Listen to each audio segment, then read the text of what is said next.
राम सनातन में जीवन का आधार है। त्रेता युग में विष्णु के अवतार श्री राम ने रघुवंश में जन्म लिया। वाल्मीकि द्वारा रचित रामायण इनके इतिहास को सुस्पष्ट रूप से बताती है। इसके अनेकों साक्ष्य उपलब्ध हैं, जिस वजह से रामायण और महाभारत को ऐतिहासिक ग्रंथ कहा जाता है। समय समय पर अनेकों लोगों ने राम के अस्तित्व पर ही प्रश्न चिन्ह लगाए हैं, चाहे वो फिर राम मंदिर हो या राम सेतु। राम मंदिर के इतिहास और उनके पुनर्निर्माण को लेकर सनातनियों ने एक बहुत लंबी लड़ाई लड़ी है। ये विदेशी आक्रांताओं द्वारा अनेकों बार तोड़ा गया। न केवल राम मंदिर बल्कि अयोध्या नगरी भी सतयुग युग से कई बार बनी और टूटी है। अयोध्या सूर्यवंशी राजाओं की बसाई नगरी है, जो कि सरयू नदी के दोनों तरफ बसी हुई है। इस वंश में अनेकों वीर हुए।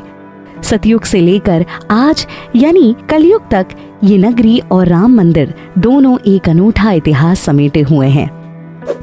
बात यदि राम मंदिर की है तो अनेकों ग्रंथों में उल्लेख मिलता है कि उज्जैन के वीर विक्रमादित्य परमार राजा ने सर्वप्रथम बहुत बड़े स्तर पर यहाँ राम मंदिर की स्थापना की थी। कहा जाता है कि सरयू नदी के किनारे रामायण के 365 किरदारों के ऊपर आधारित कुल 365 मंदिर बनाए गए थे।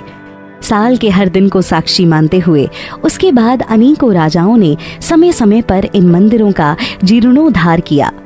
मुगल काल तक अयोध्या नगरी और राम मंदिर का वैभव बना रहा, लेकिन मुगल काल में बाबर के सेनापति मीर बांकी ने जब अयोध्या नगरी के वैभव को देखा और राम मंदिर के महत्व को समझा, तो वो समझ गया कि इस मंदिर को तोड़े बिना हिंदुओं को जीतना सरल नहीं होगा। उसने 1528 में न केवल राम मंदिर को ध्वस्त किया, बल्कि अपने आका का दिल जीतने के लिए बाबरी मस्जिद नामक मस्जिद की स्थापना भी की। 1528 से लेकर 5 अगस्त 2020 492 सालों तक इसके इतिहास में अयोध्या ने अनेकों उतार चढ़ाव देखे। अनेकों वाद विवाद और कोशिशों के बाद संवैधानिक तरीके से ही हिंदुओं ने अपनी लड़ाई जीती। विश्व इतिहास में भी ये सबसे लंबा चलने वाला केस बना। इस लड़ाई को कुछ मुख्य चरणों में बांटा जा सकता है। 1853 में भी यहाँ बहुत बार दंगे हुए। 1859 में अंग्रेजों द्वारा यहाँ बाढ़ लगा दी गई। उस लड़ाई में पहली बार हिंदुओं को चबूतरे पर पूजा करने की बात कही गई, क्योंकि उसी चबूतरे के पास रामलला की एक मूर्ति निकली थी। हिंदुओं ने अपने मूल अधिकारों के लिए लड़ना तब भी नहीं छोड़ा।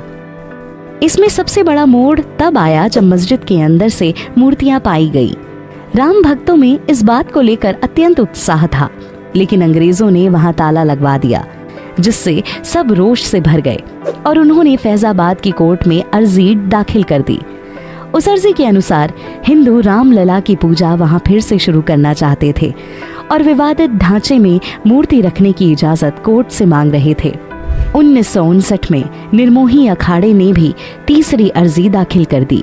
ये विवाद और उसकी पेशी लगातार चलती रही, लेकिन कोई विशिष्ट परिणाम सामने नहीं आया, बल्कि सामने से 1961 में यूपी की वक्फ बोर्ड ने अर्जी दाखिल करके विवादित जगह से दोबारा पोजेशन की मांग की।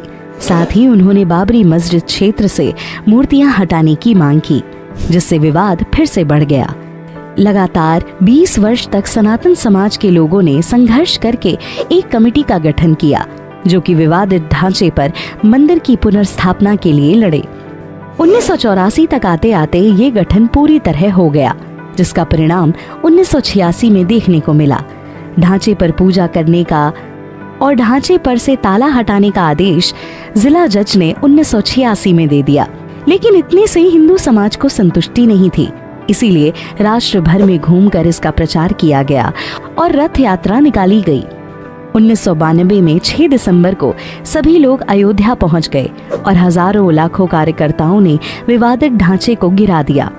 जब जब राम मंदिर का इतिहास लिखा जाएगा, इस तिथि का सदैव विशिष्ट रूप से आंकन किया जाएगा। इसमें लगभग 2200 लोग मारे गए थे। इसके बाद देश में अलग अलग जगह सेवा की गई। भिन्न भिन्न हिस्सों से कार सेवक अयोध्या अपनी सेवा देने पहुंचते रहे। ऐसा ही एक कार सेवकों से भरी ट्रेन में साल 2002 में गुजरात के गोधरा में आग लगा दी गई, जिसमें 58 लोगों की ट्रेन के अंदर ही जलकर मौत हो गई और पूरे गुजरात में सांप्रदायिक दंगे फैल गए। राम भक्तों में रोष व्याप्त हो गया और केस की सुनवाई भी लगातार चलती रही। फैजाबाद जिला कोर्ट से इलाहाबाद हाई कोर्ट तक केस ने सफर तय कर लिया और 2010 में इलाहाबाद हाई कोर्ट ने रामलला और वक्फ बोर्ड के बीच 3 हिस्सों में भूमि बांटने को कहा गया, जिस पर 2011 में सुप्रीम कोर्ट ने फिर से इलाहाबाद हाई कोर्ट के फैसले पर रोक लगा दी और 2017 तक आते आते सुप्रीम कोर्ट ने दोनों तरफ की वादियों को आउट ऑफ कोर्ट सेटलमेंट करने को कहा, जिसके लिए कोई भी पक्ष राजी नहीं था। सुप्रीम कोर्ट ने 2 साल बाद 2019 को फिर से मध्यस्थता करने के लिए कहा, लेकिन इसका भी कोई लाभ नहीं हुआ। पैनल ने खूब कोशिश की, लेकिन दोनों के बीच बातचीत करने का कोई लाभ ना हुआ। उसके बाद सुप्रीम कोर्ट ने सुनवाई आरंभ की। यह केस लगातार चलता रहा। रोज दोनों पक्षों के बीच खूब वाद विवाद होता रहा और अंततः 2019 को सुप्रीम कोर्ट के 5 जजों की बेंच ने राम मंदिर के पक्ष में फैसला सुनाया। 2.77 एकड़ विवादित भूमि हिंदू पक्ष को मिली और मस्जिद के लिए अलग से 5 एकड़ जमीन मुस्लिम पक्ष को दे दी गई और इस तरह से हिंदुओं की आस्था के प्रतीक राम भगवान फिर से टेंट से निकलकर बाहर स्थापित हुए। देश विदेश के धार्मिक लोगों ने राम मंदिर के लिए धन एकत्रित करना आरंभ कर दिया। 5 अगस्त 2020 को भूमि पूजन होकर मंदिर का निर्माण कार्य शुरू हो गया। आगामी 22 जनवरी को मूर्ति की प्राण प्रतिष्ठा करके जन जन के आराध्य राम का मंदिर स्थापित हो जाएगा। न केवल भारत बल्कि विश्व के सबसे लंबे चलने वाले केस में से एक राम मंदिर विवाद केस है। लाखों करोड़ों हिंदुओं के आराध्य 492 साल बाद वापस अपने स्थान पर स्थापित होकर सूर्यवंश की आभा को फिर से बिखेरेंगे और अयोध्या अपने वैभवशाली अतीत की तरह फिर से दमकेगी। अयोध्या का इतिहास। महर्षि वाल्मीकि द्वारा लिखे गए रामायण के मुख्य केंद्र में सदा ही अयोध्या नगरी रही है। सरयू नदी के तट पर बसा एक शहर जिसका धार्मिक इतिहास अत्यंत प्राचीन है। इसको अलग अलग ग्रंथों में अवध, कौशल और साकेत भी कहा गया है। इसकी गणना भारत की प्राचीन सप्तपुरियों में प्रथम स्थान पर की गई है। स्कंद पुराण के अनुसार अयोध्या शब्द आकार ब्रह्मा, याकार विष्णु है तथा धाकार रुद्र का रूप है। इसका शाब्दिक अर्थ ये भी माना जाता है कि वो स्थान जिसको युद्ध से न जीता जा सके। अयोध्या को मनु और सूर्यवंशी राजाओं की नगरी कहा जाता है। इसकी स्थापना मनु द्वारा की गई थी। इन्हीं मनु के 10 पुत्र थे, जिनमें से एक इक्ष्वाकु हुए, जिसका सबसे अधिक विस्तार हुआ। इस वंश में हरिश्चंद्र जैसे सत्यवादी राजा हुए, तो वहीं गंगा को अपनी हट से स्वर्ग से धरती पर लाने वाले राजा भगीरथ भी हुए। इसी अयोध्या में विष्णु के सतयुगी अवतार राम ने जन्म लिया। अयोध्या नगरी अपने आप में एक गौरवपूर्ण इतिहास समेटे हुए है। अयोध्या, जो कि राम नगरी कहलाती है, ये सप्तपुरियों में से एक है। अयोध्या को कभी भी युद्ध से नहीं जीता जा सकता।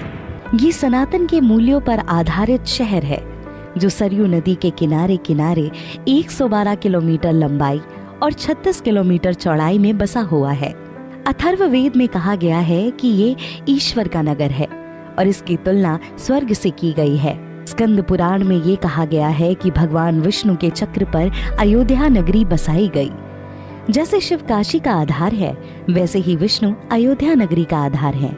इस नगरी के बनने के पीछे सबसे अधिक प्रचलित कथा ब्रह्मा जी से जुड़ी हुई है। ब्रह्मा जब मनु के लिए स्थान चयन कर रहे थे, तो विष्णु जी ने ही उनको सरयू तट के पास इस नगरी को बसाने को कहा। उन्होंने महर्षि वशिष्ठ को इस महत्वपूर्ण कार्य को करने को चुना, क्योंकि वही अपने 7वें अवतार को लेने के लिए धरती पर आने वाले थे। ये भी माना जाता है कि इस नगरी की प्राचीनतम रूप भी स्वयं विश्वकर्मा ने दिया। ऐतिहासिक तथ्यों पर अगर ध्यान दिया जाए तो अयोध्या में सदैव सूर्यवंशी राजाओं ने ही राज किया। ब्रह्मा जी के पुत्र मरीचि, मरीचि से कश्यप, कश्यप से सूर्य और सूर्य से सूर्य के पुत्र वैवस्वत मनु महाराज ने इसको बनाया। इसी वंश की 63वीं पीढ़ी में राजा दशरथ हुए, जिसके पुत्र राम हुए, जिससे इनको रघुवंशी भी कहा जाता है। मतलब रघुवंश ही सूर्यवंश है। इनके जन्म के पर्याप्त प्रमाण यहाँ उपलब्ध हैं। भगवान राम का जन्म चैत्र मास की नवमी को राम नवमी के रूप में मनाया जाता है। अयोध्या नगरी से जैन धर्म का भी इतिहास जुड़ा हुआ है। जैन पंथ के अनुसार 5 मुख्य तीर्थंकरों का जन्म यही हुआ था। जैन धर्म में 24 तीर्थंकर सबसे अधिक महत्वपूर्ण माने जाते हैं। इन 24 में से 22 तीर्थंकर इक्ष्वाकु वंश से हैं। प्रथम तीर्थंकर आदिनाथ का जन्म भी यहाँ हुआ था। जैन ग्रंथों में अयोध्या को विनीता भी कहा गया है। अयोध्या एक समय पर बौद्ध धर्म का मुख्य केंद्र रहा है। बौद्ध धर्म का प्रमुख केंद्र कुशीनगर यही था, जहाँ शाक्य मुनि की जन्मस्थली और निर्वाण भूमि दोनों ही रही। यहीं के अजन बाग में बौद्ध धर्म के कई सूत्र बताए गए हैं। बुद्धिस्ट इंडिया नामक किताब में ये बताया गया है कि अंजन बुद्ध देव के नाना थे। कहा जाता है कि गौतम बुद्ध के समय ही कौशल के 2 भाग हो गए थे, उत्तर कौशल और दक्षिण कौशल, जिसके बीच सरयू नदी बहा करती थी। यहाँ चीनी यात्री हिनस्यांग आया था, जिसने अपनी पुस्तक में लिखा है कि यहाँ एक बहुत बड़ा बौद्ध विश्वविद्यालय था, जिसमें 3000 बौद्ध भिक्षुक रहा करते थे। अयोध्या में ही बौद्ध के फीण सुक्त और दारुखम दसूक्त का आख्यान दिया गया था। कुल मिलाकर सभी मुख्य धर्म यहीं से फले फूले। सूर्यवंश के अस्त होने के 80 वर्षों तक अयोध्या गुप्तों की राजधानी रहा। सोलंकी राजाओं के लिए भी कहा जाता है कि वो पहले अयोध्या से ही दक्षिण गए थे और वहां चालुक्य वंश बनाया। मुसलमान नवाब वजीरों के राज में अयोध्या का एक अंश फैजाबाद के नाम से वजीरों की राजधानी बना। इसी फैजाबाद स्टेशन का नाम कुछ वर्ष पूर्व अयोध्या कैंट कर दिया गया। मध्यकाल में जब बाबर आया तो उसके सेनापति ने ही 1528 में यहाँ आक्रमण करके मस्जिद का निर्माण करवाया, जिसका विवाद लगातार चल रहा था। इस इमारत को फिर से राम जन्मभूमि आंदोलन के तहत 1992 में फिर से ढहा दिया गया। ऐतिहासिक तथ्यों के अनुसार माना जाता है कि 1527-1528 के दौरान अयोध्या में राम जन्मभूमि पर बने भव्य राम मंदिर को तोड़कर यहाँ मस्जिद बनाया गया, जिसका नाम बाबरी मस्जिद था। उस समय सिद्ध महात्मा श्याम नंद जी महाराज का अधिकार था। भीटी के महाराज मेहताब सिंह बद्री नारायण ने बाबर की सेना से लड़ाई भी की थी, जिसमें हजारों सैनिक शहीद हुए। अयोध्या की बसावट को लेकर भी अनेकों मत रहे हैं। वाल्मीकि जी ने लिखा है कि ये नगरी चारों ओर फैली हुई बड़ी बड़ी सड़कों से सुशोभित थी।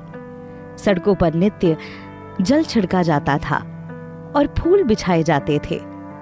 इसमें बड़े बड़े तोरण द्वार थे और यहाँ के नागरिक अत्यंत धनिक थे।